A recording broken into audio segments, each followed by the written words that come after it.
ایک دفعہ حضرت عثمان رضی اللہ تعالی عنہ اور حضرت عبد الرحمن بن عوف رضی اللہ تعالی عنہ میں کسی بات پر تیز کلامی ہو گئی، تو حضرت عبد الرحمن نے حضرت عثمان سے کہا کہ تمہیں کوئی حق نہیں پہنچتا کہ مجھے برا بلا کہو، کیونکہ میں بدر میں شریک تھا اور تم غیر حاضر تھے۔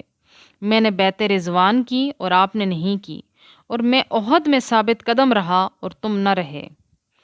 تو حضرت عثمان نے جواب دیا کہ غزوہ بدر میں میری غیر حاضری کی خاص وجہ تھی کہ حضور صلی اللہ علیہ وسلم کی صاحبزادی جو کہ حضرت عثمان رضی اللہ تعالی عنہ کی زوجہ مبارک تھیں،